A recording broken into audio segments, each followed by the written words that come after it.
ওমর রাদিয়াল্লাহু আনহুর বিষয় কেমন ছিল।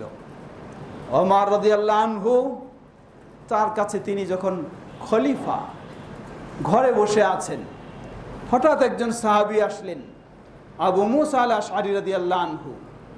এসে তিনি 3 বার সালাম দিলেন, কোনো জবাব পেলেন না। তিনি বের হয়ে তিনি চলে গেলেন, ঘরে আর প্রবেশ করলেন না।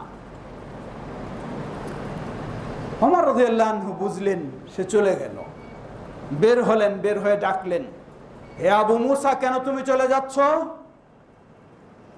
তিনি বললেন, আমি শুনেছি রাসূলুল্লাহ সাল্লাল্লাহু আলাইহি সাল্লাম বলেছেন, তোমরা যদি কেউ কারো কাছে অনুমতি চাও ঘরে প্রবেশের জন্য, তাহলে 1 বার 2 বার 3 বার পর্যন্ত সালাম দাও। যদি জবাব পাও তাহলে প্রবেশের অনুমতি হলো, যদি জবাব না পাও ফালিয়ারজি, সে যেন ফিরে চলে যায়। তাই আমি 3 বার সালাম দিয়ে আপনার কোনো জবাব না পেয়ে আমি ফিরে চলে যাচ্ছি। ওমর রাদিয়াল্লাহু আনহু রেগে গেলেন, তুমি বলছো আল্লাহর রাসূল সাল্লাল্লাহু আলাইহি সাল্লাম বলেছেন? বললেন, হ্যাঁ বলছি। বললেন, তুমি আমার কাছে প্রমাণ সাক্ষী উপস্থিত করো, না হলে তোমার পিঠে আমি বেত্রাঘাত করব। প্রসিদ্ধ সাহাবী আবু মুসা আল আশআরী রাদিয়াল্লাহু আনহু।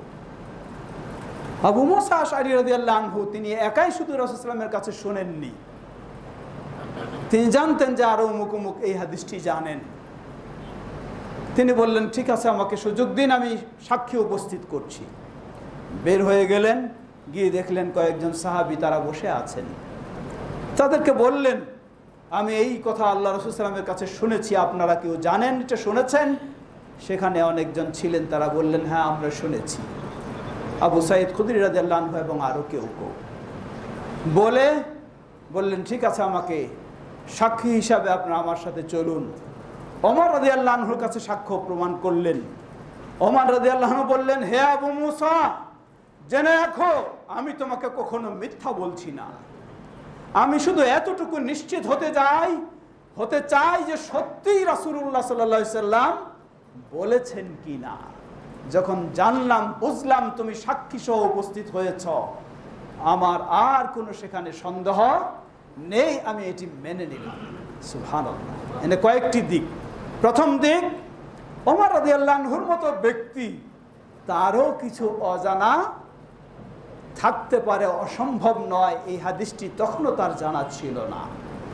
দ্বিতীয় দিক, ওমর রাদিয়াল্লাহু আনহু কেউ রাসূল সাল্লাল্লাহু আলাইহি ওয়াসাল্লামের নাম দিয়ে কিছু বলবে, নিশ্চিত না হয়ে সেটাকে কখনো গ্রহণ করতেন না। এটা হলো সেই যুগের কথা, সাহাবীদের কাছে হলেও, আর আজকে তো কোন পর্যায়ে এসেছি।